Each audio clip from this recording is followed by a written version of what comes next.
va a ser hablado, presentado totalmente por la abogada, y yo voy a estar atenta al chat y demás por cualquier consulta. Igual, seguramente la invitación es que a quien tenga alguna pregunta habilite micrófono y demás, si no yo voy a estar atenta acá.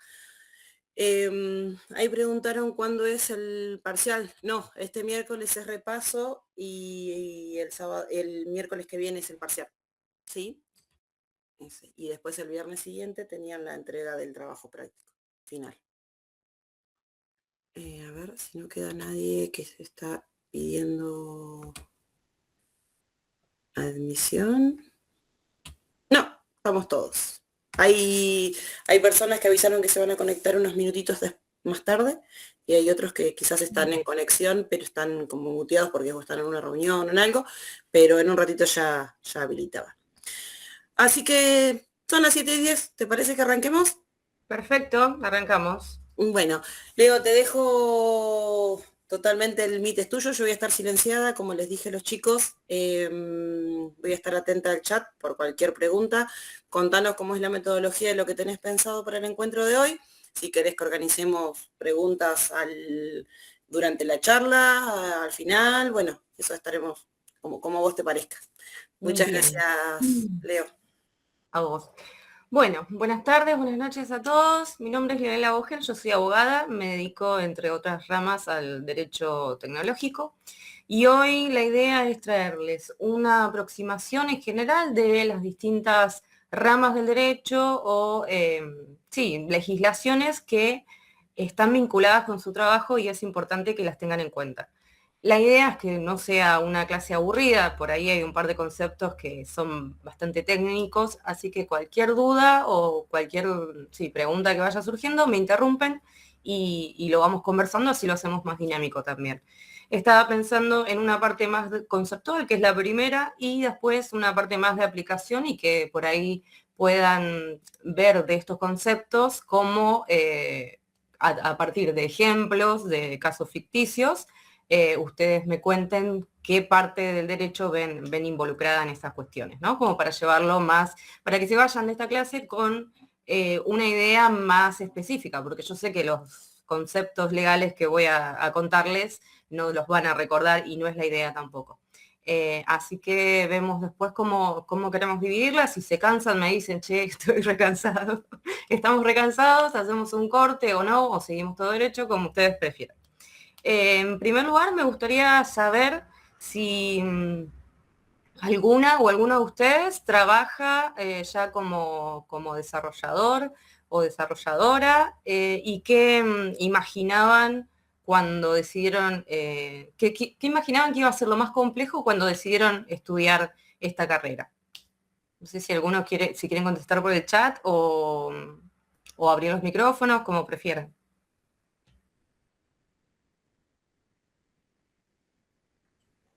¿Puede repetir la pregunta?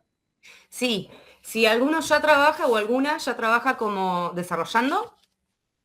Y asimismo, ¿qué es lo que pensaron que iba a ser lo más difícil cuando decidieron estudiar la carrera?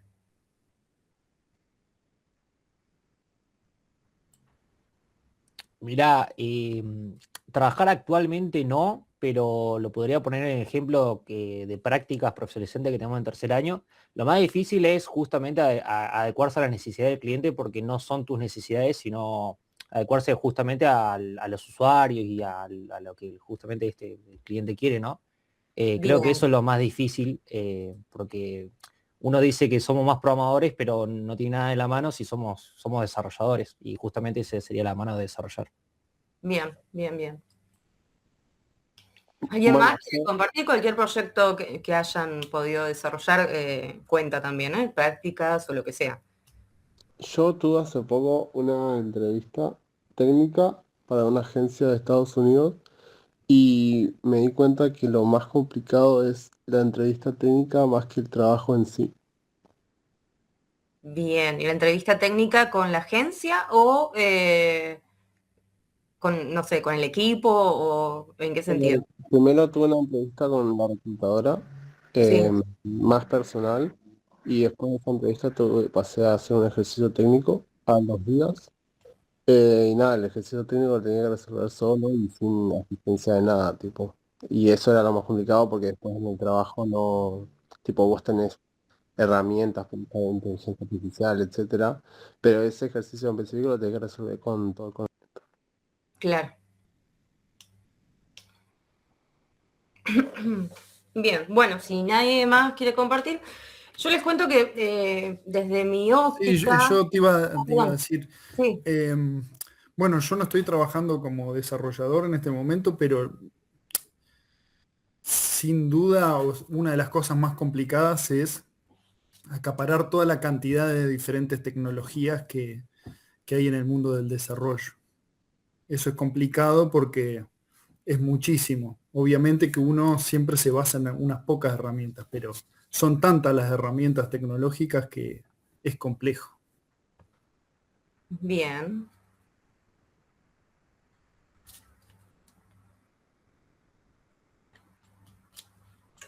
Bueno, les traigo igualmente una mala noticia, porque ustedes todas esas capacidades técnicas a las que se están refiriendo las van a desarrollar y si van a salir de la formación con las herramientas para por lo menos tener una sospecha de por dónde ir y después con la experiencia laboral que vayan adquiriendo van a poder sentirse más confiados, ¿no? A lo que se dedique cada uno y con las tecnologías con las que trabaje. Pero desde mi óptica, una de las dificultades más complejas tiene que ver con los conflictos que se producen a partir de su trabajo, que rara vez tienen que ver específicamente con errores en los códigos, en las tecnologías, demás. Los mayores problemas y los más costosos suelen aparecer por proyectos sin contrato, clientes que no pagan, discusiones sobre quién es el dueño del software, incumplimientos en materias de protección de datos, por ejemplo, también que es muy importante en su trabajo, o relaciones laborales mal encuadradas, o también emprendimientos entre amigos que terminan mal por no haber hablado o no haberse puesto de acuerdo y dejarlo por escrito, ¿no? Todas estas cuestiones antes de empezar a trabajar, ¿no? Entonces, bueno, la idea de esta clase no es obviamente convertirlos en abogados, pero sí contarles un poco cuáles son los riesgos legales más frecuentes para que ustedes puedan detectarlos, primero prevenirlos, ¿no? Tratar de hacer todo lo posible, porque los conflictos igualmente surgen y el derecho siempre va por detrás. Pero en un principio, por lo menos en los que conocemos, prevenirlos, detectarlos y trabajar de una forma más profesional.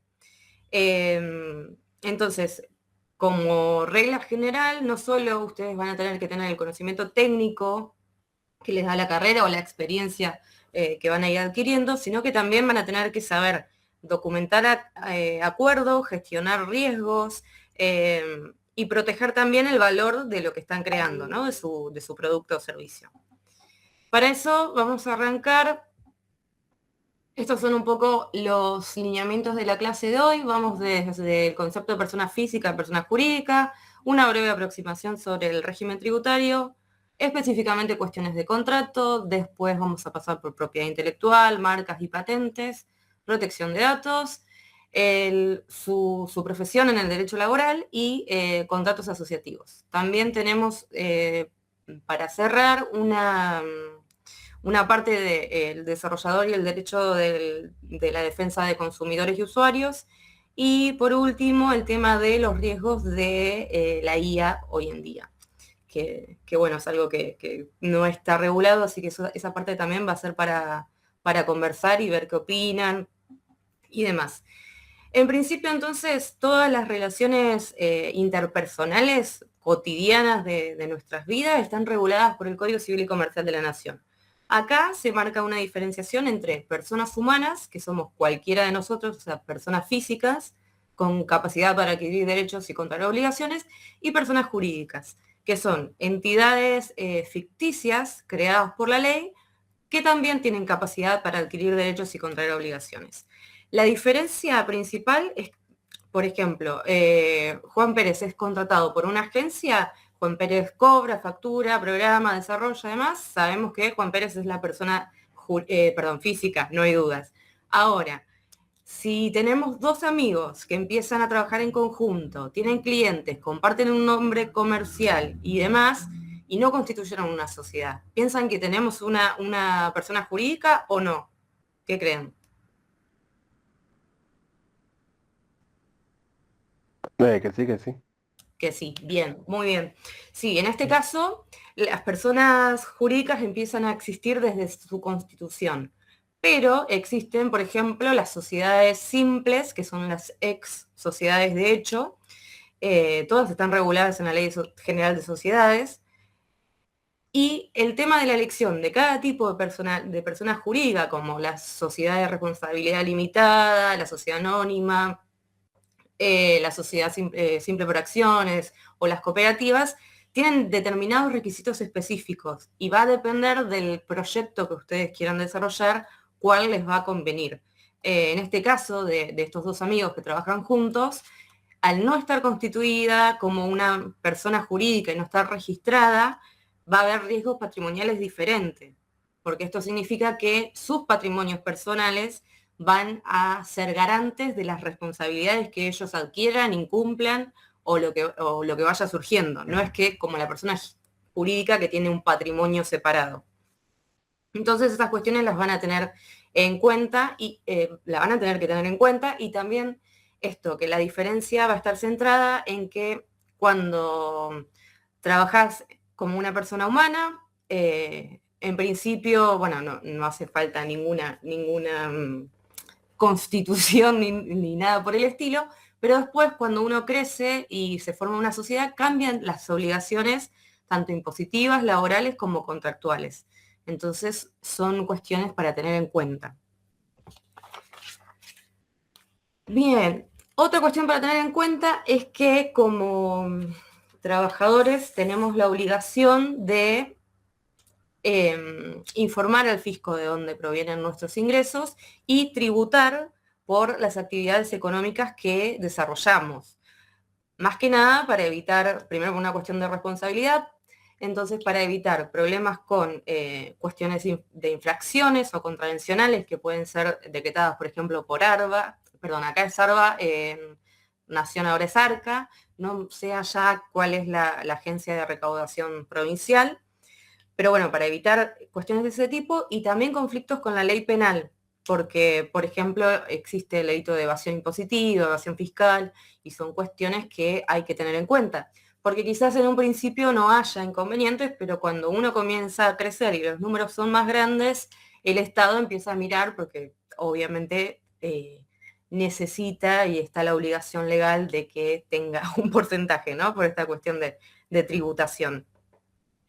Entonces, a grandes rasgos, también igual es materia esto de contadores, pero desde derecho tenemos una parte tributaria, así que a grandes rasgos tenemos dos regímenes. Por un lado, el monotributo, que es el que se utiliza generalmente cuando se arranca, se emite una factura C o A, se paga una cuota mensual, que depende de distintas categorías. La ventaja es que es mucho más simple, no tiene mayores requisitos, pero el problema es que hay una cierta limitación para crecer, ¿no? Porque uno no puede pasarse de categoría porque en cuanto vas avanzando vas pagando más, y si llegás hasta la última con el nivel de ingresos anuales y la superás, ya pasás al régimen general. En cuanto al régimen general, bueno, es el sistema para los que superan el régimen de monotributo. No hay una cuota fija mensual y se pagan los impuestos por separado. IVA, ganancias y... no, IVA y ganancias. Dentro del régimen general está compuesto por tres aristas, ¿no? Por un lado tenemos los responsables inscriptos, que es la categoría o condición de las personas frente al fisco. La característica es que emite una factura A o B, no tiene topes de facturación, por eso no hay problema en venderle a empresas o a consumidores finales sin ninguna restricción de escala, que eso está bueno, pero bueno, se abona un monto mayor. Por otro lado, está el componente jubilatorio, que en ese caso los responsables inscriptos son autónomos, aportan mensualmente una suma para la seguridad social. El es una suma fija, y por otro lado tenemos el tema de el IVA, que bueno, es el impuesto al consumo, que en este caso se hace una resta de los gastos que estén justificados y el IVA que se pagó por compras para la actividad económica, menos el que se gastó, y la diferencia se abona al fisco. Y por último después tenemos el impuesto a las ganancias, que es un impuesto anual sobre las ganancias netas del año. Entonces, en esta parte de responsables inscriptos, lo importante es que hay que hacer declaraciones juradas mensuales y anuales. Entonces, tiene mayor carga administrativa. Entonces sabemos que tenemos el monotributo para pequeños contribuyentes, por ejemplo, en la provincia de Buenos Aires, que es el caso de acá, están unificados con el régimen de ingresos brutos también. Desconozco cómo es esto en su provincia, pero bueno, para tenerlo en cuenta, varias provincias cuentan con esta metodología. Entonces, monotributo y régimen general que engloba si sos autónomo como responsable inscripto, o sea, impositivamente sos responsable inscripto, a nivel previsional sos autónomo e impositivamente tenés que pagar IVA y ganancias con declaraciones juradas mensuales y anuales. Por otro lado, también está el tema de la exportación de servicios, que es para toda prestación que se realice en el país y que la primera utilización sea en el exterior.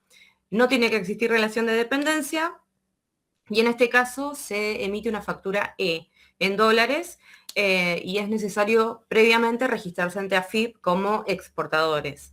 No se paga IVA, pero sí en este caso se tributa el impuesto a las ganancias. Había hasta el 2021 creo que hubo una retención del 5% que ahora ya no está vigente, pero bueno, a grandes rasgos y lo importante que pretendo que recuerden de esta parte es que si son contratados por ejemplo, por una startup de, no sé, California, deben emitir una factura, deben declarar sus ingresos y que no simplemente alcanza con, por ejemplo, no sé, cobrar por PayPal y olvidarse, ¿no? Tienen todas estas obligaciones legales y fiscales que están presentes y bueno, tienen que tenerlas en cuenta. Una consulta. Sí, Si el pago, por ejemplo, del monotributo, si yo recibo el pago por blockchain o por criptomoneda, ¿ahí me puede regular el arca? sí, también. No sé exactamente si lo especifican o cómo hacen la operación, pero sí, en principio es por todo dinero que ingrese. Claro. Y hoy en Ok. día están más exhaustivos con tema billeteras virtuales y no solo entidades bancarizadas, ¿no? Eso también hay que tenerlo en cuenta. Ah, Bien. Bueno, otra de las cuestiones importantes es el tema de los contratos.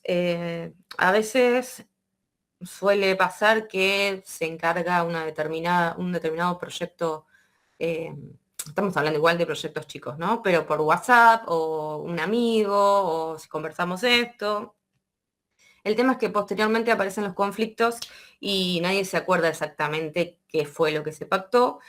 Por eso, la finalidad del contrato no es ni pelear ni desconfiar, sino organizar y evitar distintas interpretaciones, porque lo cierto es que una vez que las cosas se complican, cada uno interpreta para el lado que le conviene, y esto lo he visto con frecuencia. Bueno, los contratos también están regulados en el Código Civil y Comercial de la Nación, y en el caso de su trabajo existen dos tipos de contratos distintos. Por un lado, el contrato de obra, en el que se persigue un resultado concreto. Por ejemplo, el desarrollador garantiza el entregable. Ejemplo, una app completa y funcional. Y en el contrato de servicios estamos hablando de una actividad continua y sin plazo pactado o con tiempo indefinido. En este caso sería, por ejemplo, el mantenimiento. Es importante que en los contratos que ustedes firmen, este objeto esté sumamente claro, porque acá van a venir un montón de conflictos si no se pone mucho hincapié en esa claridad. Hay un par de cláusulas indispensables, como por ejemplo el alcance, qué incluye y qué no incluye, el precio, cuánto cuesta, cómo se paga, las revisiones, cuántas son y durante cuánto tiempo, se puede poner un plazo, la entrega, cuándo se termina el proyecto, cuáles son los hitos, en qué plazo se van a entregar cada uno, la propiedad intelectual, por ejemplo, también, quién es el propietario o el dueño del software. Y, bueno, por ejemplo, pasa que alguien solicita la creación de una aplicación, todo perfecto, pero 3 meses después de golpe se le ocurre que quiere también un panel de administración, una aplicación móvil y un chatbot. Cuando dicen, bueno, eso no está incluido porque es más tiempo y más trabajo, requiere que se presupueste nuevamente, ahí el problema deja de ser técnico y pasa a ser exclusivamente contractual.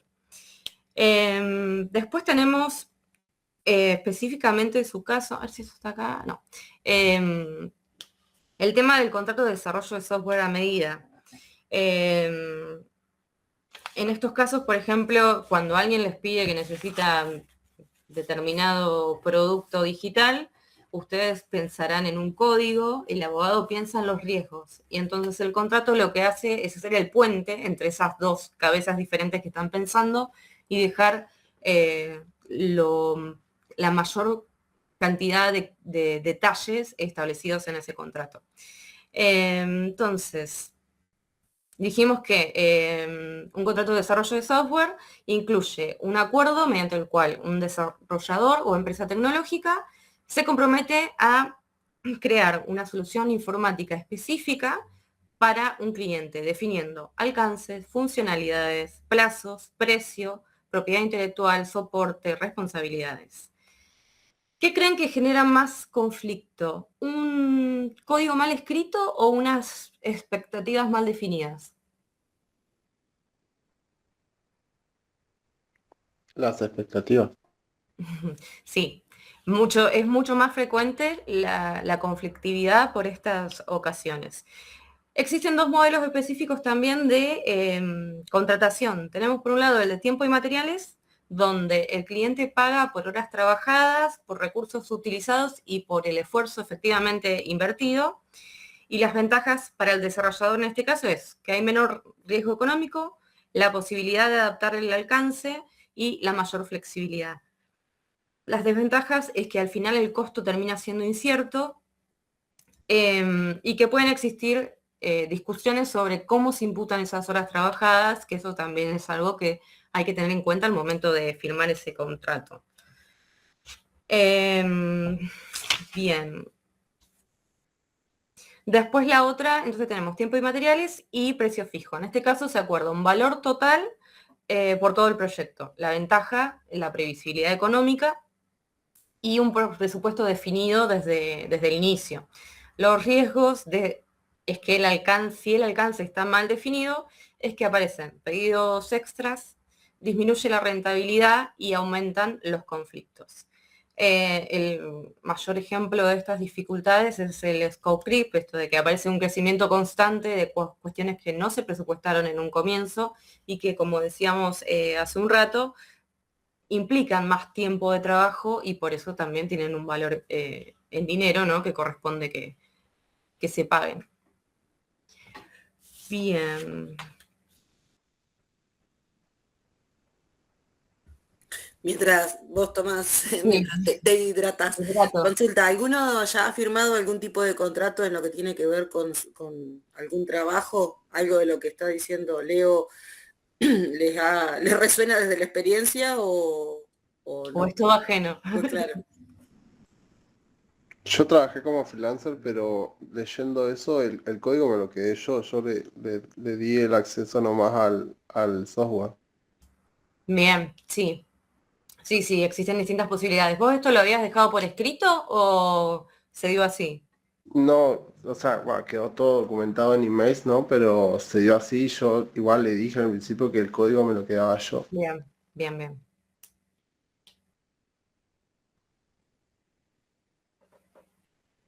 ¿Alguien más ha firmado algo o tuvo alguna experiencia así? Yo no tuve experiencia de firmar un contrato de servicios o trabajo, pero sí en firmar un contrato de confidencialidad hacia la empresa. Sí, eso lo vamos a ver también más adelante. Bien, lo importante entonces acá es que le quede claro que el contrato tiene que definir qué está incluido, qué no está incluido, cómo se van a presupuestar esos cambios.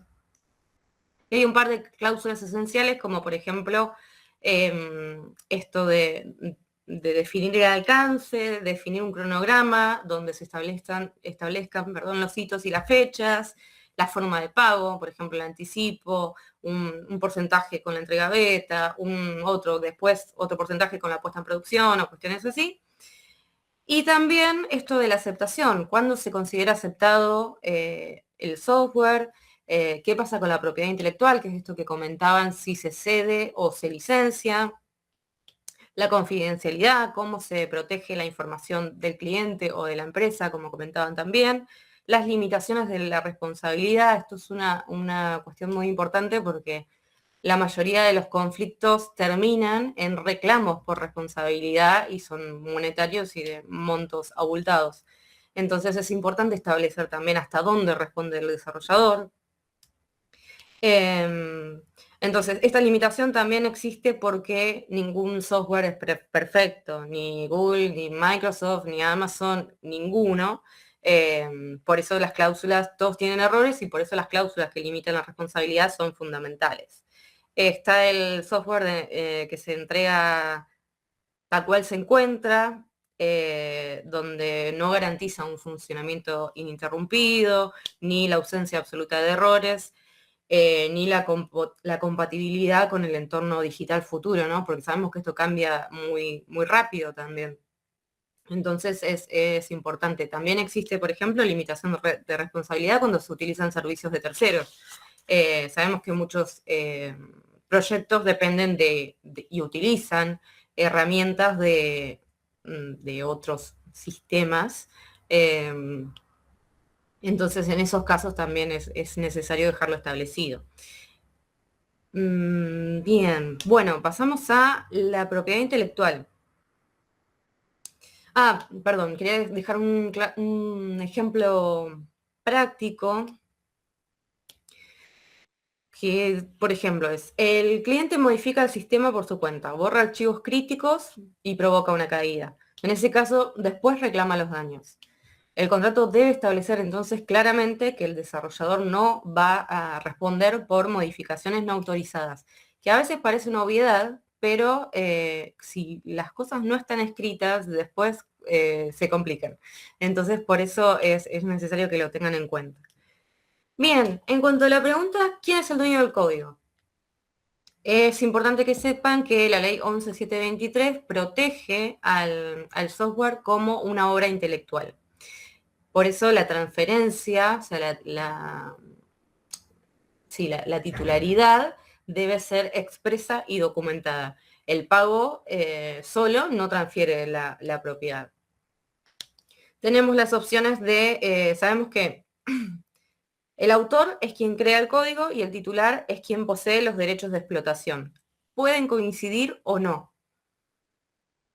Entonces, cuando desarrollan un software, pueden ceder esos derechos, que en esos casos el cliente se convierte en dueño, requiere un contrato escrito y el desarrollador pierde el control del uso del código, pero sigue siendo reconocido como autor. Y en el caso de la licencia, el desarrollador mantiene la titularidad, pero solamente autoriza en el cliente determinados usos, que también tienen que estar especificados. Entonces, el desarrollador o programador sigue siendo titular, es ideal para vender el mismo software a varios clientes y va a depender de las condiciones pactadas en el contrato. En este caso, por ejemplo, el tema de la exclusividad, de volver a reutilizarlo y cuestiones así. Lo que es importante entonces que tengan en cuenta respecto a la propiedad intelectual es que el código que están escribiendo en realidad es lo que ustedes están haciendo y lo que la ley considera y protege es porque están creando un activo. Y por eso se protege el código fuente, el código objeto, las bases de datos originales, la documentación técnica, las interfaces originales, los contenidos propios. Entonces siempre se considera autor a la persona que lo crea. Si no hay contrato, en principio los derechos patrimoniales permanecen en el autor, aunque el cliente haya pagado. Por eso, como está esa discusión, es necesario aclararlo todo el tiempo, porque ese es el principio general, pero después un cliente puede alegar tranquilamente que en realidad se conversó, que oralmente se acordó que le iban a ceder los derechos de ese software, ¿no? Entonces, para que lo tengan en cuenta. Bien, también existe la Dirección Nacional de Registros Dirección Nacional de Derechos de Autor. No es obligatorio inscribirse, pero les aporta una prueba muy importante porque es como sacar una fotografía jurídica de la titularidad de ese código, de ese software en ese momento. Entonces esto es importante también para que lo tengan en cuenta. A ver, ¿por dónde seguimos? Bien, ahí estamos todos los puntos. Bueno, en cuanto a las marcas y patentes, en este caso hay un error común, que se cree que comprar un dominio protege la marca. En realidad son dos cosas diferentes. La diferencia principal radica en su función y en la protección jurídica. La marca y el registro de la marca protege la identidad visual, el logo, la identidad comercial, ¿no? de un proyecto, en cualquier ámbito, no solo específicamente en lo tecnológico. Mientras que el dominio lo único que da es la propiedad, no, la propiedad no, sí, la propiedad de un sitio web, ¿no? Exclusiva de un sitio en internet. Entonces, es importante porque que puedan registrar sus marcas, pueden registrar desde una aplicación, una startup, un software como servicio, una marca personal, una agencia, y lo que esto posibilita es que si alguien en un ámbito similar, o sea, si también como empresa tecnológica está utilizando su marca y ustedes ya la tienen registrada, que ustedes puedan reclamarle el uso indebido de esa marca y el cese en ese uso. De lo contrario, si hay una marca que coincide con la de ustedes registrada anteriormente, ustedes van a ser pasibles de que les reclamen también esa cuestión. También está relacionado con el tema de la competencia desleal, por ejemplo, porque puedes estar utilizando clientes que en realidad pertenecen a otra persona y por otra actividad, ¿no? Entonces es importante tener en cuenta esto. Muchas veces la marca vale más que el código, porque es lo que le va a dar continuidad a su faceta comercial, ¿no? Entonces esto es necesario que también se tenga presente. Entonces, dijimos que la marca protege el nombre, el logo, la identidad visual y comercial de una determinada actividad, mientras que la propiedad intelectual protege el código, la documentación y el diseño legal. Es importante entonces que puedan considerar estas dos variantes para que estén protegidos desde los dos aspectos, ¿no? Tanto desde el código como obra, como creación intelectual, y también la parte comercial para que no pierdan de vista que bueno, esto de la competencia es importante.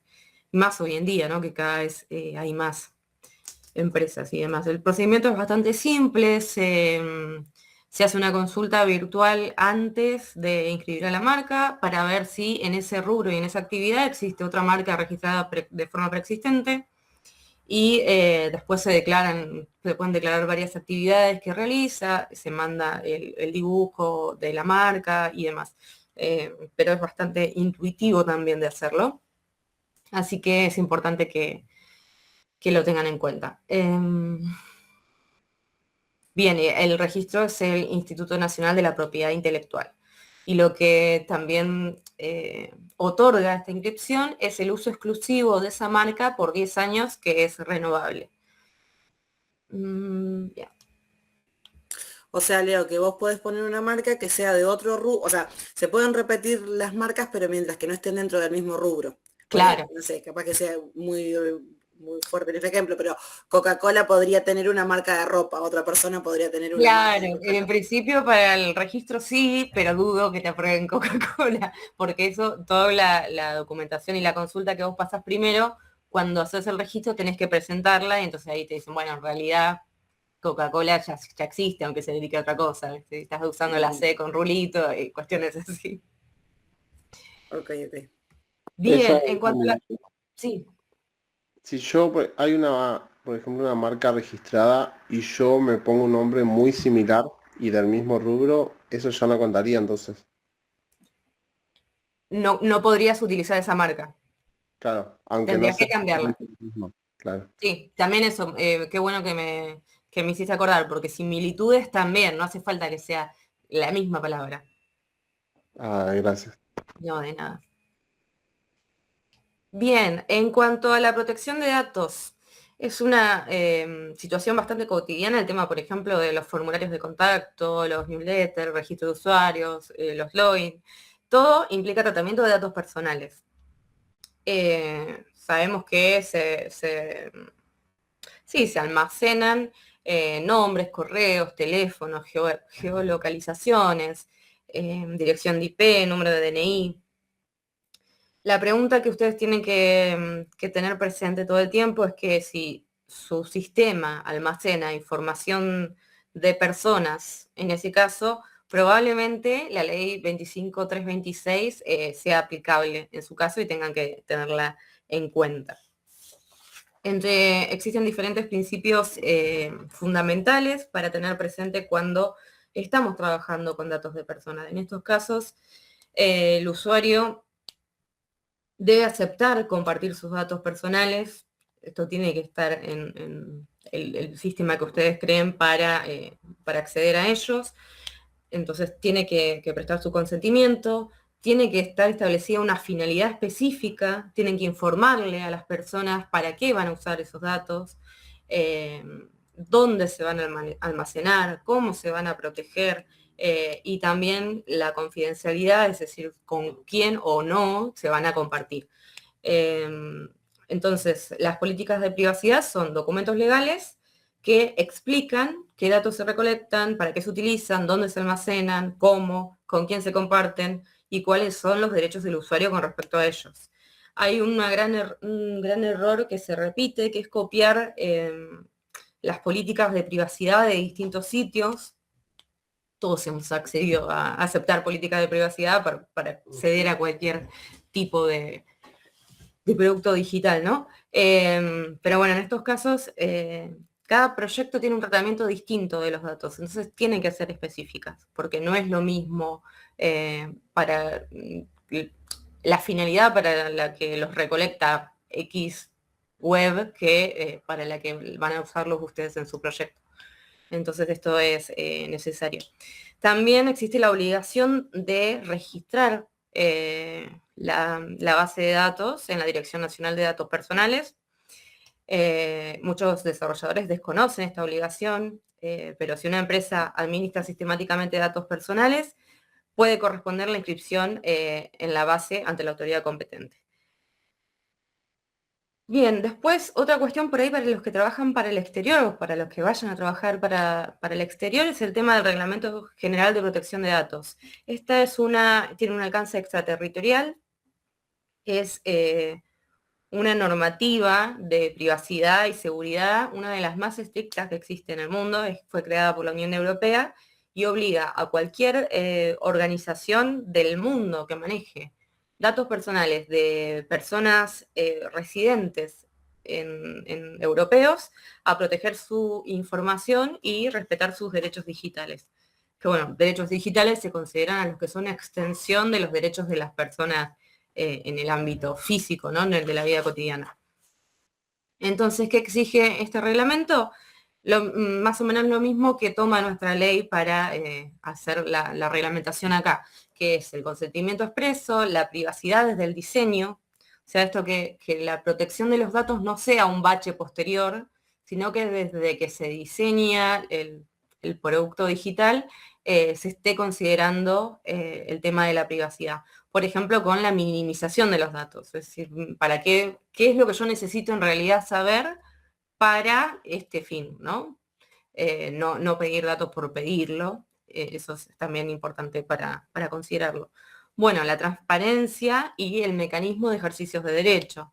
O sea, cómo van a posibilitar que alguna persona que haya accedido a dar sus datos después revoque ese consentimiento o cuestiones así que también es importante tenerlas en cuenta. Porque en este caso, si bien parece lejano, lo cierto es que desconocer este reglamento puede hacer que pierdan oportunidades laborales y también, en caso de que accedan y lo desconozcan, que cometan incumplimientos graves, ¿no? O sí, por ahí macanaz, que en el contexto de la cabeza de protección de datos de Europa son graves, ¿no? Siento que acá somos más, como que no tenemos la conciencia de lo que implica, ¿no? Todavía. Quizás es una percepción mía. Sí, pero si ves el número final de lo que anotaste ahí, te vas a acordar enseguida de tener Bueno, en sí, cuenta la protección también. de datos. Sí, tal cual. Tenemos multas muy, muy grandes. Pregunta, Sí. ¿qué pasa con la filtración de datos? Aunque yo lo haya protegido, ¿qué pasa con si se me filtran los datos o algo de eso de las políticas de privacidad? Bien, y eso tiene que ver también con lo que se firmó antes. ¿Te acordás lo que hablábamos al principio de dónde viene la filtración, cómo se produjo y además? Porque puede ser que sea por funcionamientos de servicios de terceros, no por si vos hiciste vos llevaste adelante tu política de privación de datos y tuviste todos los requerimientos y cuidados necesarios, podrías plantearlo de esa forma y quedar a resguardo, ¿no? Pero bueno, también depende de en qué términos se plantee y qué se haya planteado antes en el contrato. Ok, gracias.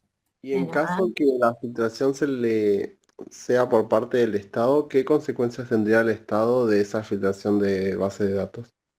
Bueno, ahí tenemos un punto interesante. Justo ayer estaba leyendo que el año pasado, sobre fin de año, hubo un acuerdo bilateral entre Estados Unidos y Argentina, donde el Estado argentino ponía a disposición los datos que no sabemos de dónde los va a sacar, excusándose en cuestiones de favorecer cuestiones tecnológicas. Bueno, no me acuerdo muy bien exactamente cuáles eran las finalidades, pero me pareció raro.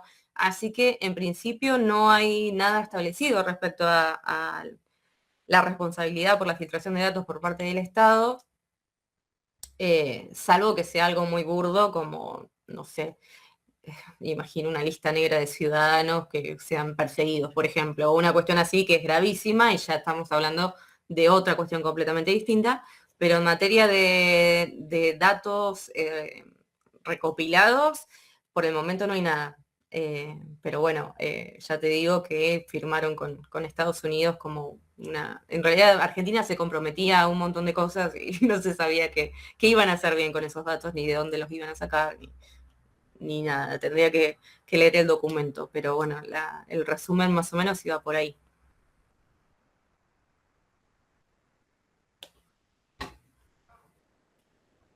Bien, ¿alguien tiene otra pregunta o seguimos? Sí, yo tengo otra. Entonces, con la implementación de seguridad adecuadamente en el desarrollo, si eso va todo establecido en el contrato, uno se cubre, por ejemplo, de que la filtración de datos sea por un ataque hacker y ese tipo de cosas, ¿verdad? Sí, en la mayoría de los contratos hay cuestiones que eximen de responsabilidad cuando dependen de casos fortuitos o fuerza mayor o cuestiones de terceros completamente ajenas a las personas contratantes. Así que sí. Bien. Bien, bueno. Pasamos al desarrollo y el derecho laboral. Bueno, acá también tenemos una cuestión que entre las aristas de su trabajo se puede encontrar esta faceta tanto como empleador o como empleado. Y también existen otras cuestiones que están ahí en relación, pero que no entran ni en una ni en otra, ¿no? Bueno, entonces, en principio, como empleador, al contratar al primer empleado, lo que es importante es que se den de alta como empleadores en ARCA. Antes del primer día de trabajo, porque cualquier inspección posterior puede terminar en multas. Bueno, juicio laboral creo que fui muy exagerada también a ponerlo ya de entrada, pero en un día de trabajo no va a haber un juicio laboral. El alta también de ese empleado en ARCA también desde el mismo día o antes del ingreso, porque el trabajador que se registra después del periodo de prueba se considera que inició antes las actividades. No es que hay que esperar que termine el periodo de prueba para inscribirlo como trabajador. Esto tienen que tenerlo presente. Después, una de las cuestiones más importantes es el tema de la RT, que es obligatoria, cubre accidentes laborales, enfermedades profesionales, accidentes in itinere, que son los que se dan del traslado entre el domicilio del trabajador y el lugar de trabajo, en caso de que no sea desde su hogar, ¿no? En su hogar también cubre. El tema es que acá, si no se contrató RT, contratas un empleado y el primer día trabaja desde su casa, se va a hacer un mate, se tuerce el tobillo, no tiene RT, él estaba trabajando cuando se accidentó, entonces el empleador es el que va a responder y con su patrimonio, todo el tratamiento y todo lo que requiera la curación de ese accidente, ¿no? Después, bueno, pagar la liquidación mensual, con los aportes correspondientes al sistema de la seguridad social y me quedó un periodo de prueba, estaba mirando eso y me distrae, el periodo de prueba anterior a la reforma. Porque bueno, durante el periodo de prueba, que hoy es entre 6 y 8 meses, no 3 como quedó ahí, se puede rescindir el contrato de trabajo sin indemnización. Así que bueno, para que esto lo tengan en cuenta desde ese lugar. A ver. Bien. Entonces, para saber también, porque este es como un gris, ¿no? Porque el trabajo freelance tiene eso de, bueno, en realidad yo soy mi propio jefe, no es que soy un empleado o no. Pero bueno, después de mucho tiempo de realizarlo, pueden llegar a aparecer los conflictos legales. En ese caso, hay que tener en cuenta que lo importante para el derecho laboral siempre es la primacía de la realidad. Esto significa que va a ir a buscar la verdad material. O sea, no importa que en tu contrato diga que vos en realidad sos un profesional, sino que la persona que demanda en un juicio laboral va a tener que probar que factura todos los meses para la misma marca, para la misma empresa, tiene un horario de trabajo, tiene un jefe, utiliza las herramientas de la empresa. Entonces, en estos casos es importante que se tenga en cuenta esto también. Este principio antes, en la ley 2744, antes de la última reforma, era muy fuerte y, por ejemplo,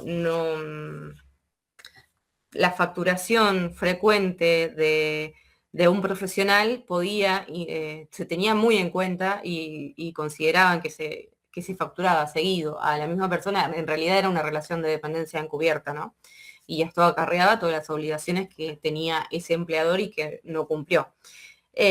Hoy ese principio fue morigerado bastante y específicamente respecto a los contratos de horas o servicios, se dejó escrita una nueva regla general que dice que el hecho de prestar servicios no hará presumir la existencia de un contrato de trabajo si se trata de una contratación de obras, servicios profesionales u oficio, siempre que se emitan las facturas correspondientes o el pago se realice mediante sistemas bancarios.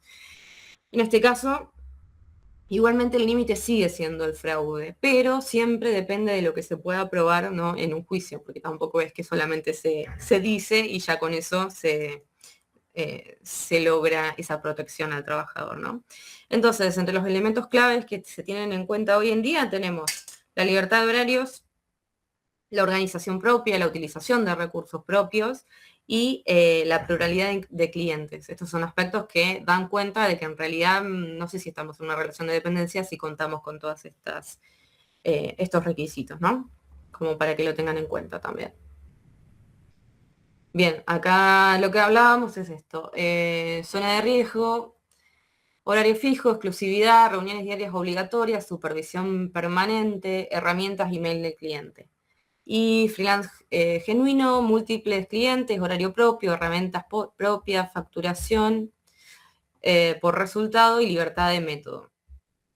Bueno, y acá, porque la nueva reforma también saca la ley de teletrabajo, pero bueno, existe el derecho a la desconexión digital.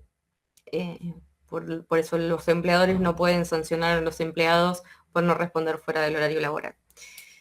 Igualmente tengan en cuenta que la nueva reforma todavía está siendo discutida constitucionalmente, si bien está, en realidad ya está implementada y es la normativa que tenemos vigente ahora y que tenemos que usar para todos estos reclamos, podemos todavía seguir impugnándola porque las decisiones no se han terminado de tomar, ¿no? Leo, pregunta, todo lo que tenga que ver por comunicación, sea por WhatsApp o por medios así, ¿sirve como prueba a la hora de justificar un vínculo? En principio sí, lo que pasa que no es simplemente con una captura. Mucha gente cree que es así de simple, pero en realidad deberíamos acompañar esa captura y poner a disposición de la justicia ese celular, por ejemplo, donde se mantuvieron las conversaciones, para que mediante una pericia determine que efectivamente esas capturas no fueron manipuladas. O sea, hay todo un par de requisitos para la prueba digital que no es simplemente una captura. Pero sí, todo lo que sea un registro por escrito suma. Después se verá la forma en la que se pueda poner a disposición de la justicia. Claro, porque muchas veces esta cuestión del vínculo del freelancer termina siendo a base seguramente de esas plataformas de comunicación. Claro. O sea, el mensaje del domingo a las 10 de la noche, te dejo esto para que arranques mañana temprano con la tarea Tal y cual. esas cuestiones. Sí. Por eso, en principio sí, hagan captura, guarden todo, no borren nada. Ese sería como, después el abogado verá cómo lo acompaña el expediente, pero en principio es eso. Bien. Ay, no puedo cambiar de página. ¿Por qué?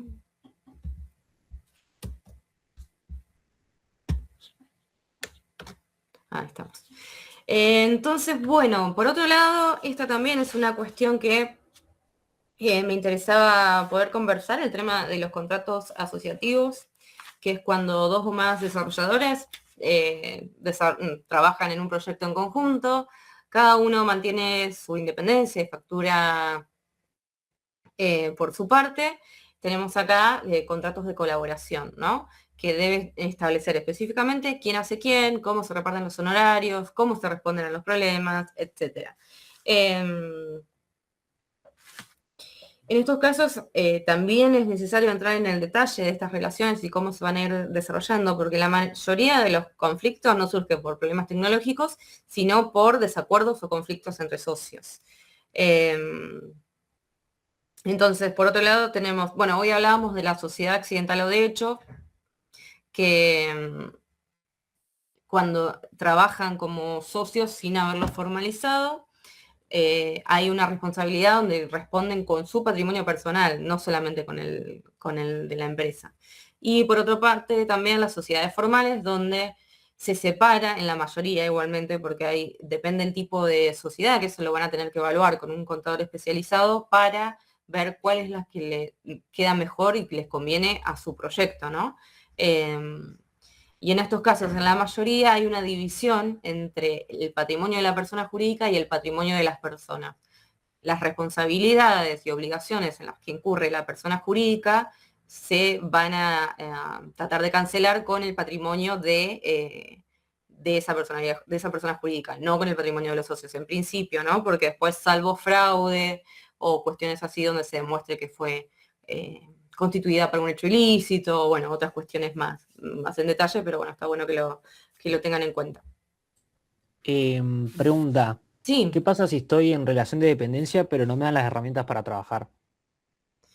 Bien, si vos podés comprobar de otra forma, aunque vos trabajes con tus herramientas, esta relación de dependencia, o sea, que en realidad tenés un jefe, que te da indicaciones, que tenés supervisión, que tenés un horario fijo, y en principio estarías pudiendo obtener los beneficios de estar en una relación de dependencia o exigirle la responsabilidad al empleador. Ah, ok. Pero bueno, va a depender de lo que puedas probar en el juicio. Eh, y también esto es fundamental para la cuestión del derecho laboral, es la intimación en el primer telegrama con la claridad absoluta de que vos contás con todos esos elementos. De que trabajabas de tal hora a tal hora, no sé, que te controlaban, no sé, cuestiones así, pero que estén súper detalladas desde el primer momento del reclamo.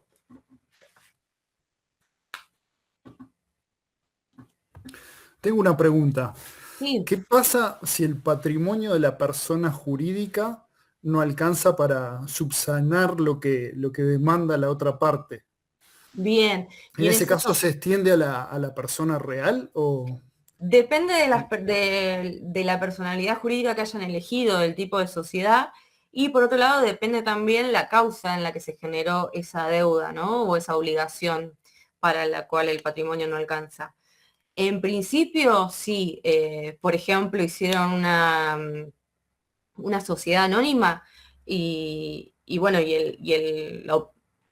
sí, de donde surge la deuda es algo completamente ilícito que tiene que ver con el funcionamiento normal, un negocio que salió mal, pero con el funcionamiento normal para el que fue creada esa sociedad anónima, se entra en concurso preventivo o posteriormente en una quiebra. También hay mecanismos alternativos como procedimiento de crisis, preventivo de crisis o cuestiones así que se pueden ir negociando distintas cuestiones. Pero en ese caso, si todo está bien dentro de los marcos legales para los que fue constituida esa sociedad, sería ya materia de concursos y quiebras y no tanto de la responsabilidad patrimonial de cada uno de los socios. O sea, el consejo es siempre establecer una persona jurídica, algo así sería. Sí, depende cuál, ¿no? Pero sí, ver entre todas las opciones cuál es la que más les conviene y poder cubrirse ahí su patrimonio. Pero bueno, también tiene mucha carga administrativa, hay una inscripción, tienes consejos, perdón, organismos de gobierno específicos. La sociedad anónima es una de las más complejas igual, pero sí, si llegás a cierto nivel de ingreso o de producción, sería importante. ¿Aumenta la carga impositiva crear una persona jurídica?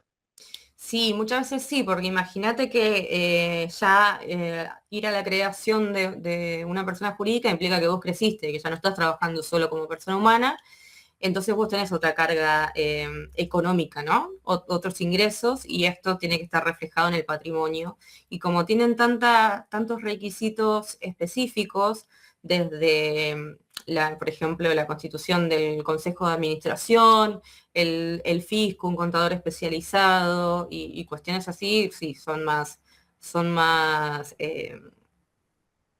sí, más costosas, no solo desde lo impositivo, sino también desde lo organizacional y funcional, ¿no?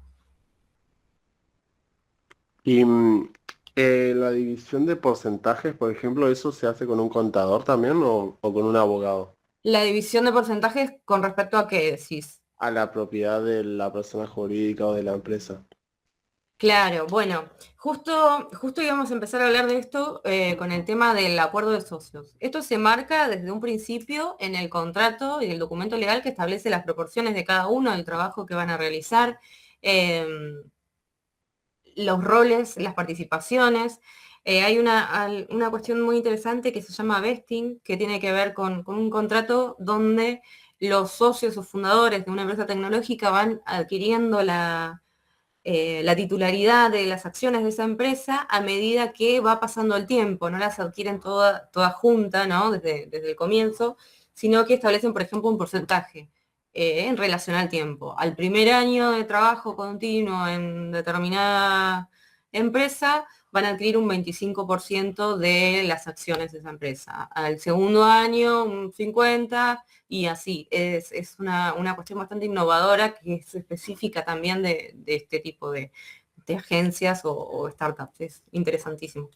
Entonces, bueno, este acuerdo de socios también tiene que pensar y establecer qué pasa si un socio se quiere salir de la sociedad, las cláusulas de competencia o exclusividad, la propiedad intelectual sobre... esto también es importante porque si se establece, por ejemplo, que el código que se cree pertenece a la sociedad, después ninguno va a poder reclamar el porcentaje en sí de ese código porque va a seguir siendo de la sociedad. Si uno se retira, de última llevará una compensación en dinero, pero no la propiedad de ese código. Entonces, bueno, entre los conflictos frecuentes, cuando no existen estos acuerdos de socios, están esto de que un socio se va y reclama ser dueño del código que escribió, existe un desacuerdo sobre cómo evaluar la participación al salir, el socio saliente abre una empresa que compite, ¿no? con la empresa anterior, o no se sabe cómo se toman las decisiones diarias. Esto también, lo mismo que los contratos, insisto, hacerlo de forma previa, cuando las cosas están bien y se puede dialogar y hay buena comunicación, es fundamental, porque después termina siendo generalmente una discusión judicial, un proceso largo en el que hay que tener mucha paciencia, mucha prueba y demás. No sé. Todo acá dijimos todo.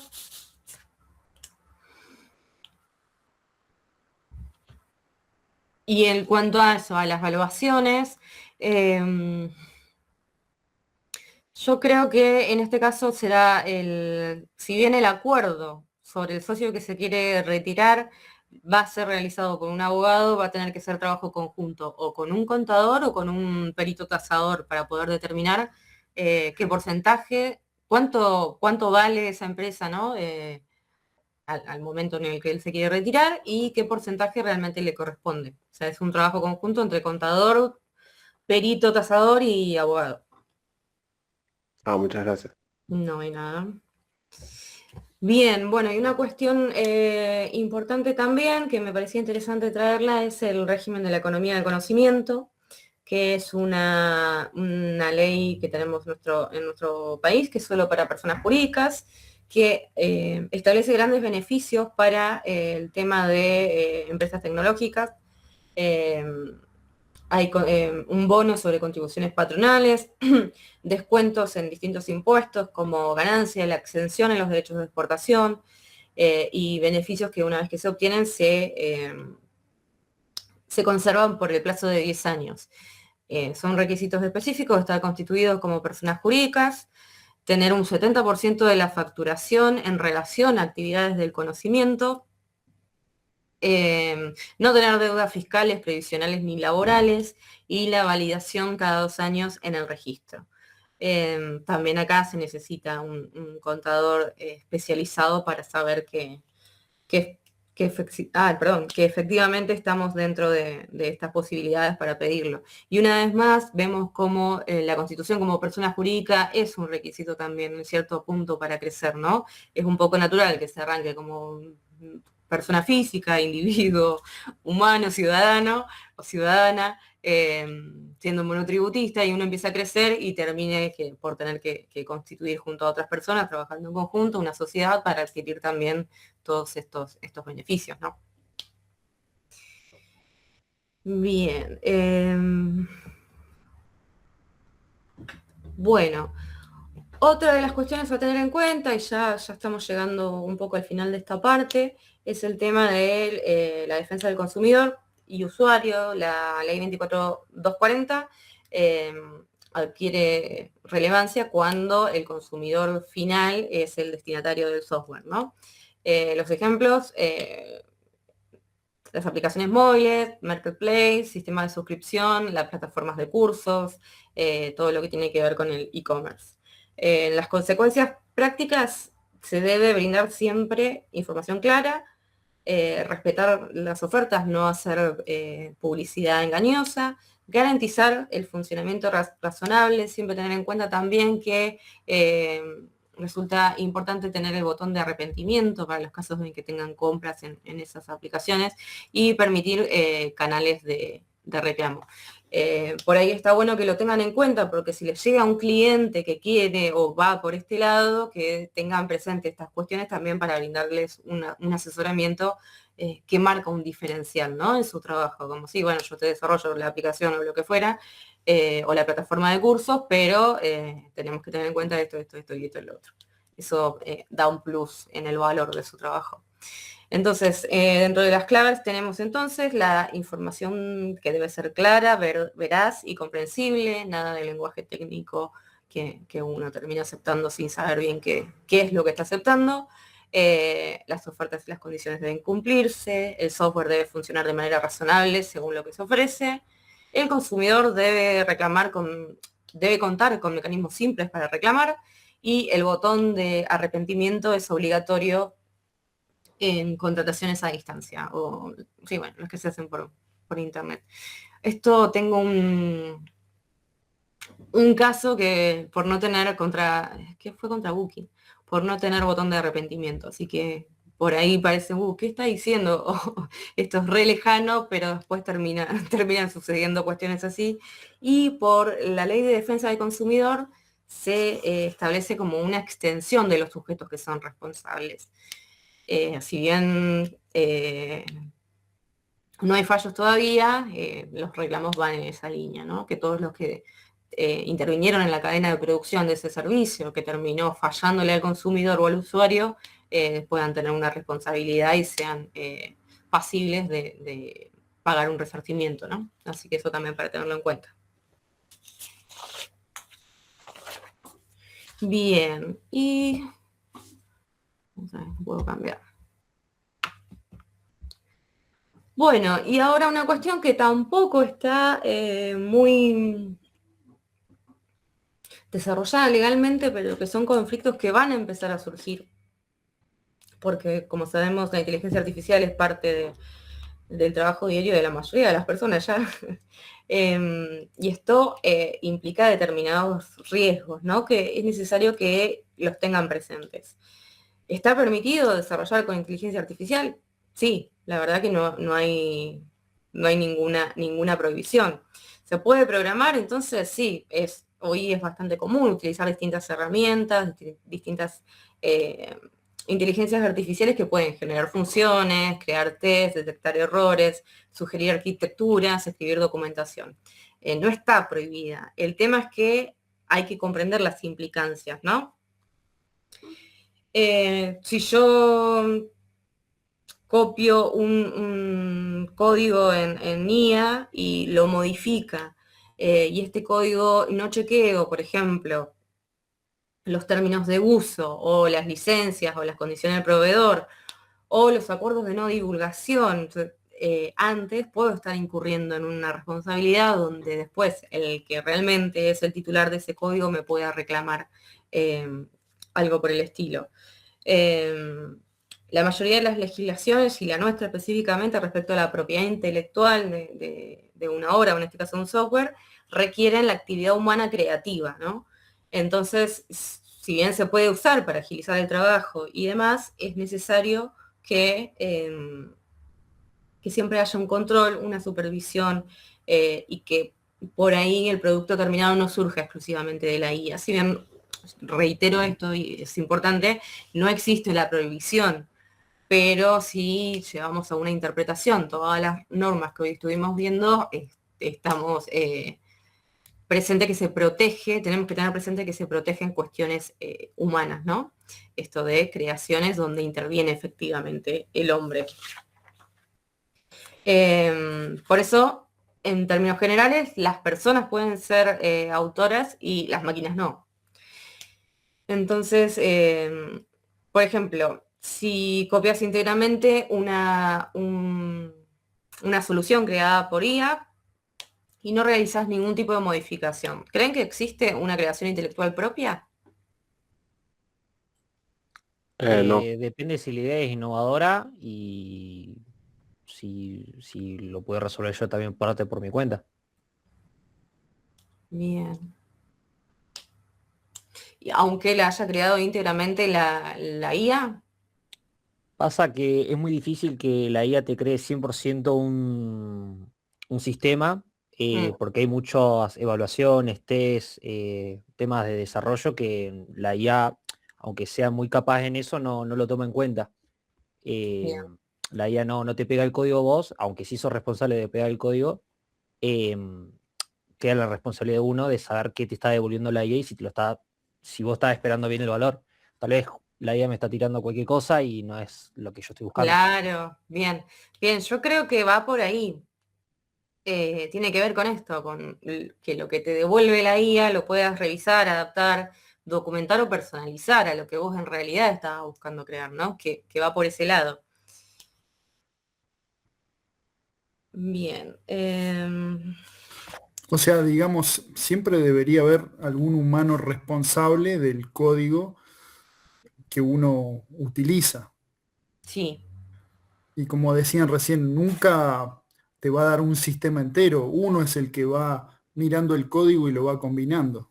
claro, pero por ahí el riesgo también es que en este desconocimiento o en no revisar esto que te devuelve, que te haya dado una parte de un código que en realidad está protegido y sale desde otro lugar.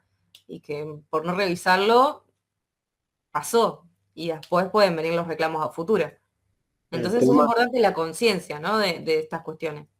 es Claro, que o por no revisarlo, después uno falla ese software y tiene, no sé, consecuencias graves, porque puede pasar, ya ha ocurrido, y donde tiene que haber un humano responsable. No, no va a ser la IA la responsable, supongo. Tal cual, un humano responsable y que no delegue todo en la inteligencia artificial. Porque aparte, desde el lado jurídico lo hizo la IA, no es una excusa. O sea, el profesional tiene la obligación de estar supervisando esa creación. ¿Y cómo alguien puede saber que el código que yo estoy usando me lo dio la IA? Tipo, la IA está entrenada con código ajeno, ¿no? Todo lo que conoce la IA de programación es con código ajeno. Mm. Pero supongamos que yo copio todo lo que me da la IA. ¿Cómo alguien puede saber que ese código que tengo yo lo saqué de una IA? Tipo, a base de auditorías o cómo sería el... No, en principio no. El tema es que los que están registrados obviamente están atentos a ver a que nadie esté usando. No digo que la gente vaya a saber que ese código corresponde a, sino que el titular de ese código puede saber que resulta ser peor porque es el que te puede reclamar porque estás usando algo que creó otra persona sin el permiso ni la autorización. Claro, claro. Mm. Bien, entre las buenas prácticas entonces tendríamos que considerar antes de utilizar la IA, revisar los acuerdos de no divulgación, el contrato con el cliente, la política interna de la empresa y la configuración de privacidad de la herramienta también resulta ser muy importante. Bien.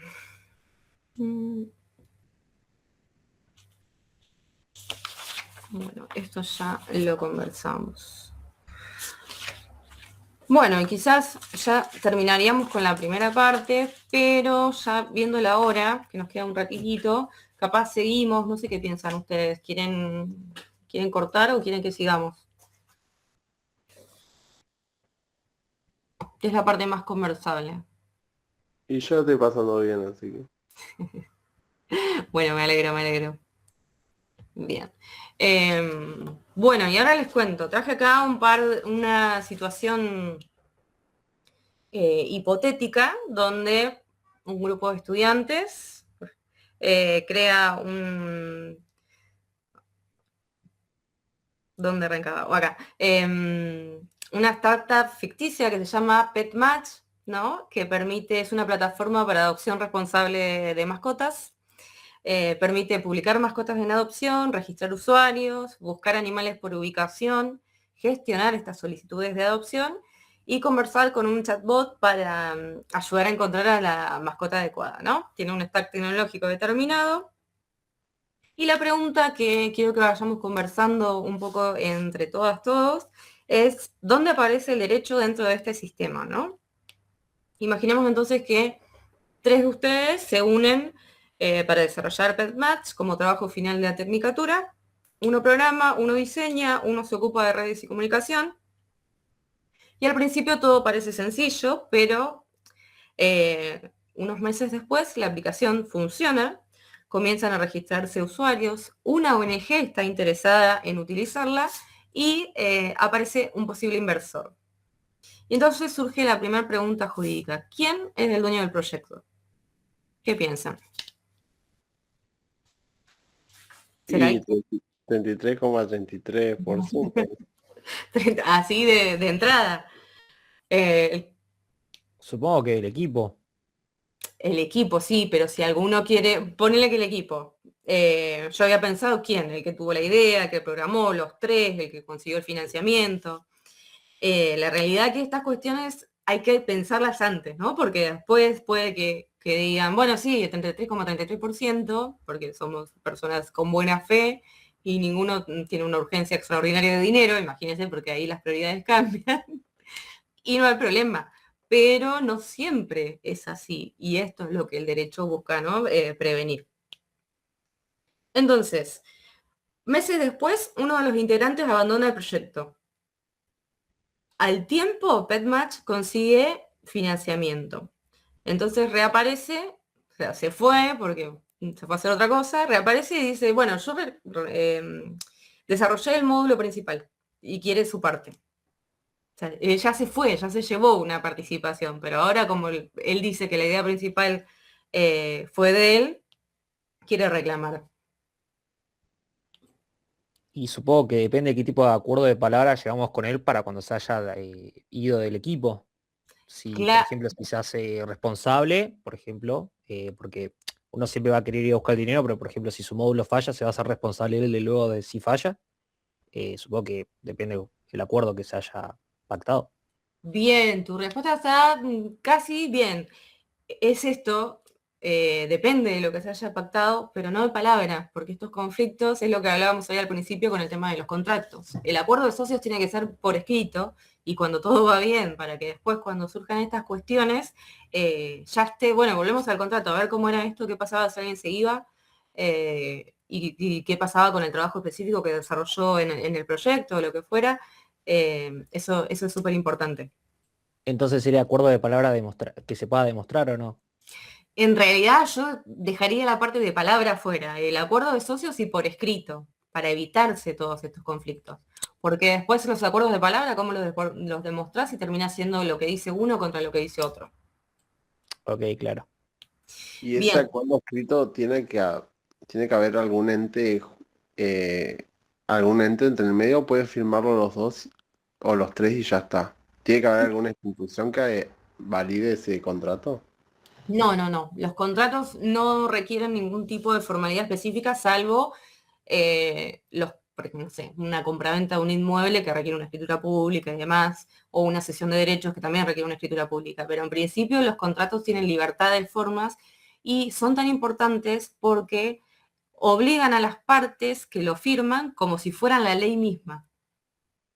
Entonces, eso es una de las cuestiones más importantes de los contratos. Cuando dos personas se ponen de acuerdo y firman un documento, ese contrato es la ley para esas dos personas. Salvo que, no sé, contraten sobre cuestiones ilícitas o cuestiones así prohibidas. Pero si está todo dentro de los marcos legales, ese contrato es la ley. Claro. Ah, muy bien. Bien, Pero lo que no entonces, entendí es, ¿se sí, puede hacer, digamos, o sea, entre las personas sin ningún escribano ni nada por el estilo? sí.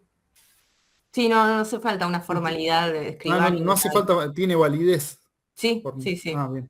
Por ahí con lo que se le otorgan un plus más, pero en realidad no es necesario, es la certificación de las firmas, que es barato dentro de todo, una de las tareas más baratas que hacen los escribanos, pero no es necesario, no es requisito para que ese contrato tenga validez. Y si son amigos y uno confía en la palabra, Ese es el problema, porque uno suele confiar en las personas, pero después vienen las sorpresas y los conflictos. Entonces, de todas formas, por esa amistad es como decir, bueno, también una forma de cuidarla, ¿no? De cuidar ese vínculo, es decir, dejemos todo por escrito, pongámonos de acuerdo y ya está, después nos ceñimos a lo que escribimos y lo que acordamos. Yo por ahí no comprendo mucho la validez de la firma. Por ejemplo, si hacemos el contrato y uno me firma con una firma que no es la de él, entonces ese contrato ya no vale, ¿o cómo sería? No, y en realidad se hace, vas ahí a tener que ir a discutir a un juicio, sí, sobre incumplimiento contractual, pero lo que se hace es una pericia caligráfica donde se hace un cuerpo de escritura, o sea, se la cita a esa persona para que firme, ponele que firma con otro dibujo, ¿no? Pero se tiene en cuenta el trazo, cómo realiza las líneas, hay muchas cuestiones que realmente los que no somos peritos caligráficos no desconocemos, pero para determinar que aunque no sea la misma gráfica, esa firma fue hecha por la misma persona. Entonces, en ese caso podrías obtener la validez de lo que se firmó y tu derecho a lo que se está reclamando. Entonces sí o sí tiene que ser a mano alzada, no puede ser una firma digital que diga su nombre así nomás como No, no, Ah, las firmas digitales, el tema es que ahora también, eso también lo leí ayer, con las firmas digitales hay una diferenciación entre firma digital y firma electrónica. La firma digital entiendo que es la que cuenta con una autoridad certificante que avala que vos estás registrado. Por ejemplo, yo en el Colegio de Abogados tengo un certificado digital y por eso yo puedo presentar mis presentaciones electrónicas firmadas digitalmente, ¿no? En el portal de acá de claro. la provincia. Pero bueno, había un compromiso también para reconocer cierta validez a la firma electrónica, pero desconozco si está completamente validado o no. Eso tendría que indagarlo un poquito más. Bueno, gracias. Pero en principio la firma hológrafa, lo tradicional, lo viejo sirve. Claro, sí, sí. Una consulta. Puede Sí, ser aquí en Río Negro, una forma muy fácil de hacer válido un contrato es pagar el impuesto de sellos. claro, también. Porque eso certifica que a tal fecha, en tal lugar, se hizo efectivo un contrato, ¿sí? Y ya Sí. a partir de ahí es válido para Bien, el bien, fisco o para bien. terceros. Claro, perfecto. Sí, sí. Eso acá también tenemos impuestos de sellos en la provincia y también lo había pasado por alto. Pero bueno, no sería un requisito. Podés hacerlo para cubrirte un poco más, pero no sería lo mismo con la certificación de la firma por escribano público. Son cosas que vos podés hacer para darle un poco más de peso, pero no son requisitos que te van a exigir para que eso sea válido, ¿no? Bien, gracias. Y, No, nada. y creo que también lo que estás diciendo es para tener en cuenta los contratos que vienen de ahora en más, aquellos que ya están establecidos y que, bueno, hubo alguna falla o mala fe o lo que, bueno, eso ya llevará su propio proceso de cómo se eh, corroborará quién tiene la razón o no, pero sí para de acá en más lo que hagan, sí tengan en cuenta todas las cosas que viene nombrando Leo a la hora de escribirlo. Tal cual. Entonces, retomemos acá con respecto al acuerdo de socios. Es importante que regule las participaciones, los roles, la toma de decisiones y las formas en que se van a tomar estas decisiones, el ingreso de nuevos socios, la salida de socios, la distribución de las ganancias y el tema de la propiedad intelectual, como para recordar algunas de las cuestiones que son necesarias que estén presentes. Y que la base de todo esto es que muchas veces el problema no es tecnológico, sino que es una cuestión humana, que es lo que termina pasando. Después, por ejemplo, también teníamos con el tema de los repositorios.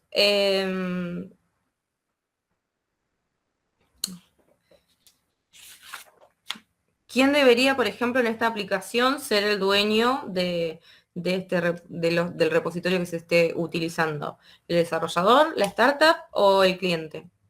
¿Qué creen? De la startup. Bien, no existe una respuesta única. Pero sí la idea es que esto lo hayan previsto antes contractualmente. Quiero ver si me falta alguna otra cosa. Bueno, el tema del concepto del... Ay, ¿cómo era? Mi inglés es muy malo, se habrán dado cuenta. ¿Commit? ¿Puede ser? ¿El commit? Sí, ahí está. Te sale más lindo. Bueno, acá es importantísimo también que tengan en cuenta que esto va haciendo un registro de los cambios que va viendo en el repositorio y que va dejando una huella digital. Entonces, no solo ayuda a que se sepa quién lo creó, quién lo modificó o demás cuestiones, sino que es una prueba súper importante para el caso de su trabajo, este registro, ¿no? que va quedando. Después también había una cuestión interesante respecto a la propiedad intelectual preexistente, cuando utilizan librerías propias o componentes reutilizables, plantillas o frameworks internos que ya existían antes del proceso, y qué pasa cuando se desarrolla algo específicamente para ese proyecto, ¿no? Como funcionalidades exclusivas, módulos personalizados, documentación específica de ese cliente. El tema es que si se reutiliza un componente, por ejemplo, que se utilizó en otro proyecto hace 2 años, ¿pasa automáticamente a la propiedad del cliente o no?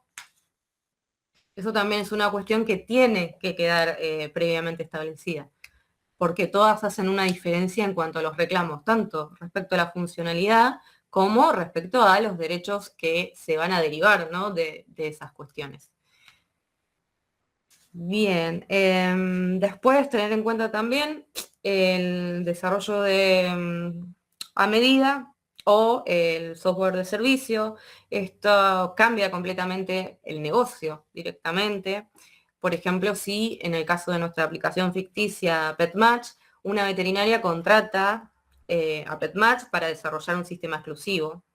En este caso estamos frente a un desarrollo a medida, ¿no? Que tiene las características de un cliente específico, funcionalidades específicas y alto nivel de personificación. Las consecuencias jurídicas serían que aparece un contrato de desarrollo, una cesión de derechos, una entrega del código y un soporte posterior. Por otro lado, podemos pensar en otro escenario completamente distinto, que es que PetMatch se transforma en una plataforma y cualquier refugio puede utilizarlo y pagar una suscripción. En ese caso estamos enfrente de un software de servicio. La diferencia es que no se entrega el código, no se ceden los derechos y solo se otorga una licencia de uso. El tema es qué decisión van a tomar también ustedes para posicionarse. Imagínense que esto empezó como una aplicación entre 3 amigos y ahora ya estamos hablando de 2 negocios completamente distintos. Entonces, la decisión sobre cuál les conviene más económicamente o por qué lado de negocio prefieren ir, también va a tener consecuencias jurídicas sumamente diferentes. Entonces es necesario que se tenga presente también. Bien, bueno, no sé si algo más. Yo lo que... a ver...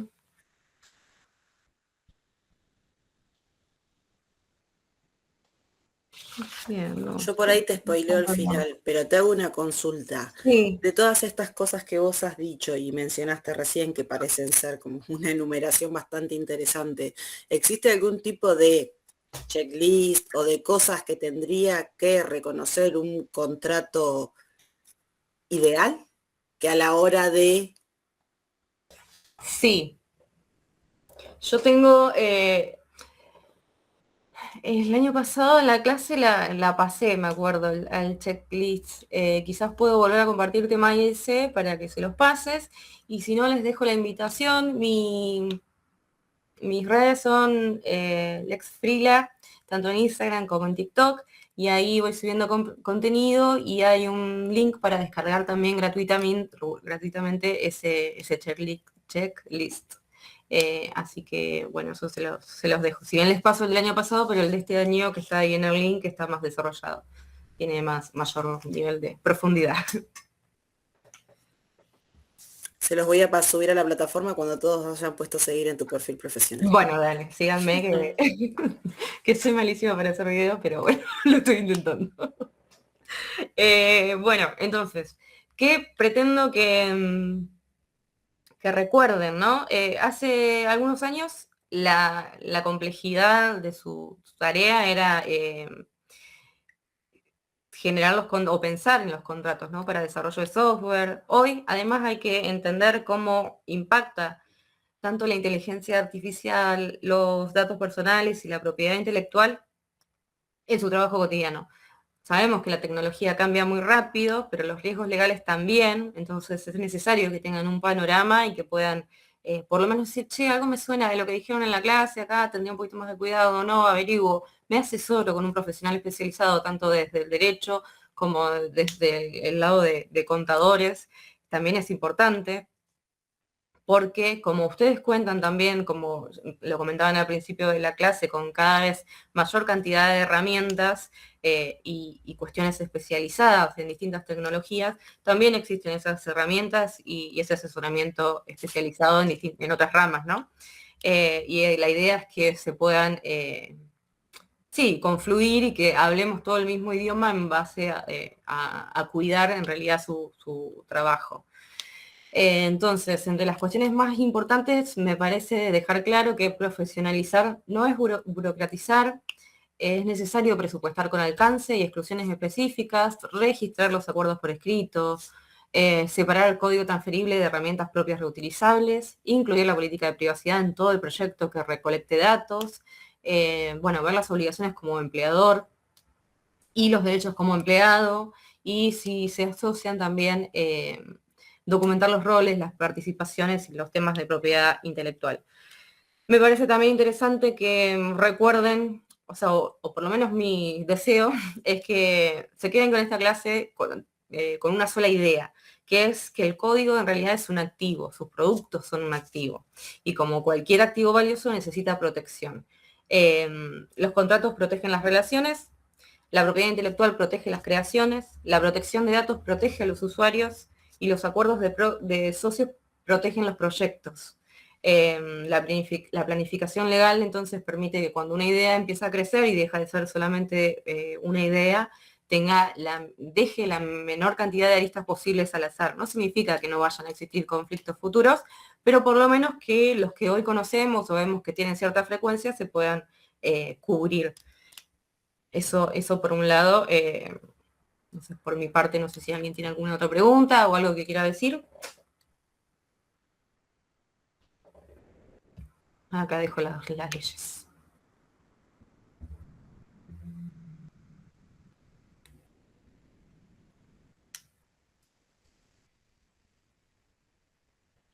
No, por ahora ninguna.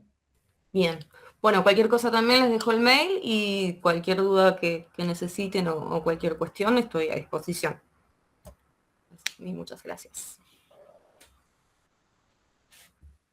Muchas gracias, muy interesante, sí, es un muy buen lugar Muchas para gracias. empezar a investigar cada punto que mencionaste, ¿sí? Especialmente los contratos. Bien, me alegro, me alegro. Muchísimas gracias. Muchas gracias. Bueno, Leo, muchas gracias, súper completo. Después bueno, ahí tenés un par de mensajitos también en el chat. Sí, lo estoy viendo. Muchas gracias por el silencio y las preguntas, la participación también. Todo lo que vos después quieras compartirles, si querés ahí, eso que hablábamos del checklist y demás, después vamos a subir ahí en el espacio del aula virtual de la clase de hoy. No sé si va con algún material, ahí probablemente que Lucas grabó la clase, después te voy a pedir para poner el link ahí, así ya queda toda esta charla guardada, ¿sí? Para lo que puedan retomar. Y como dijo, también dejarles el mail de ella por cualquier duda que les surja.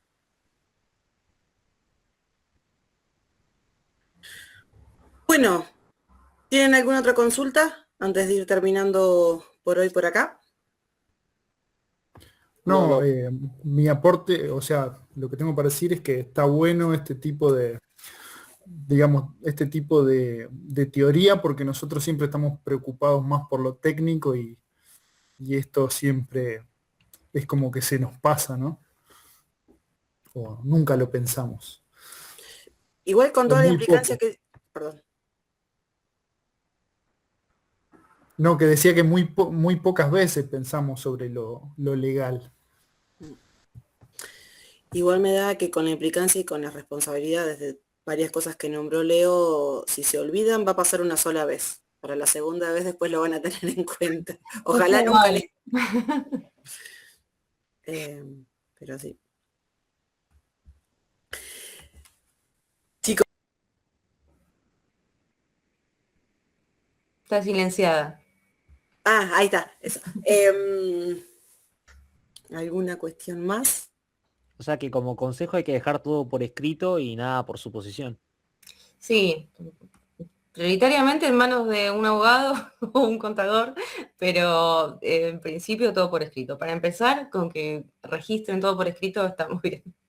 Ok, genial.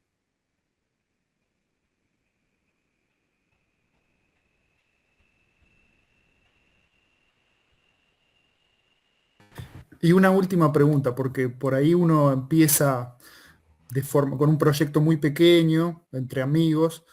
¿Cuál sería el punto donde es recomendable ya contratar un abogado? Quizá los ingresos definan eso, ¿no? Claro, sí, seguramente. No sé, yo creo que eso se va a evaluar caso a caso, ¿no? Dependiendo de lo que esté en juego en cada proyecto. El tema es que nunca en realidad es incierto el resultado final que va a tener eso que empieza por ahí chiquito con amigos, termina creciendo exponencialmente y después te surgen los conflictos. Entonces, quizás se va a evaluar. Yo sé que hay muchos contratos genéricos que hace la IA y demás, que realmente es una cuestión bastante conflictiva y que no asegura mucho. Quizás pensarlo como una inversión en algún momento. Pero bueno, lo van a decidir proyecto a proyecto, imagino. Gracias. De nada.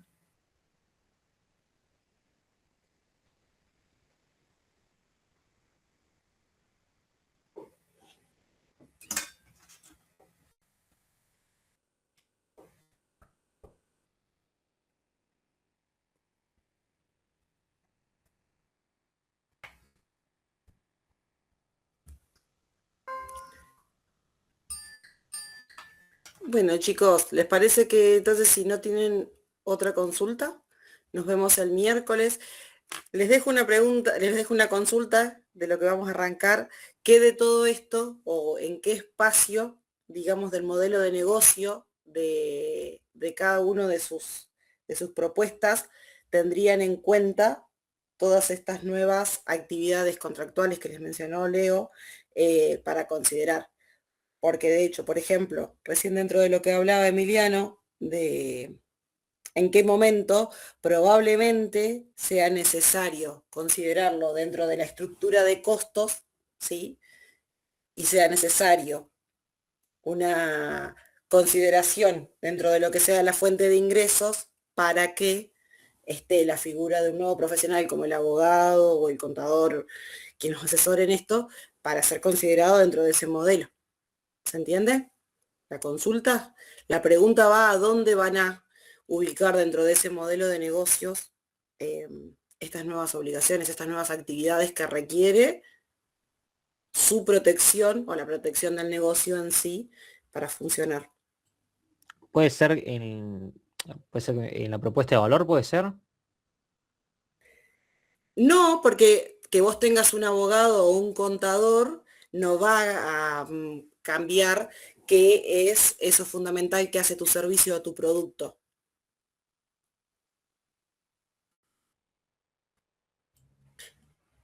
Porque digo, por ejemplo, en el caso de los chicos que trabajan con el Corpo Fruit, no va a ser a la diferencia, o sea, tomo este ejemplo como para que sea más claro, ¿no? El desarrollo, pero por ejemplo, no va a ser a la diferencia de esa app si tiene un asesor legal o no, porque la funcionalidad de eso, su propuesta de valor es la misma.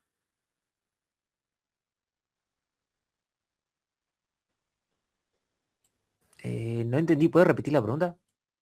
En cuál de los espacios del lienzo de modelo de negocio tendría que ir reconocido o tendría que ir considerado esta incorporación de acuerdos o de contratos o de formalidades para proteger al servicio o al producto que sea la base de ese negocio? Perdón que interrumpa, pero por ejemplo, pensando en esto que decía Lucas, creo, lo de la propuesta de valor, Sí, quizás tener, desarrollar un producto que cuente con una política de protección de datos desarrollada es un valor a considerar para resaltar también. tenés razón, no lo había entendido desde ese lado. Claro, yo lo había dicho porque suma un peso más, suma un peso legal y que deja figurado como que es un proyecto que va en serio. Claro. Porque proyectos chiquitos que no tienen una propuesta de valor, digamos, de manera jurídica, no sé si estaría bien dicho así, yo creo que lo doy para entender que no tiene tanto peso. Sí, totalmente. Me había quedado con la idea de los documentos que protejan los vínculos entre las partes que conforman el servicio. Me había quedado con eso, no lo especifiqué. Sí, totalmente que si van a sumar un ítem que resguarde, por ejemplo, los datos y demás, sí, suma. No va a ser lo mismo crear un servicio con o sin esa característica.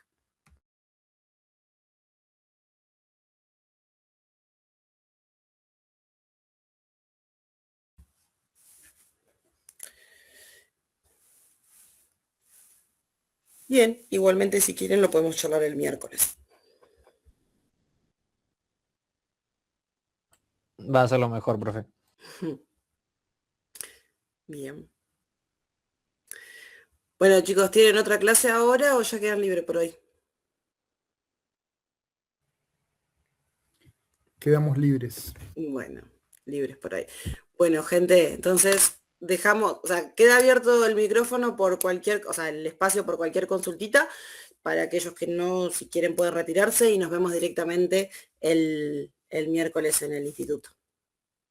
Y desde ya muchísimas gracias, Leo, por el espacio y la disponibilidad. No, gracias a vos por la invitación y a todos por la escucha y la participación.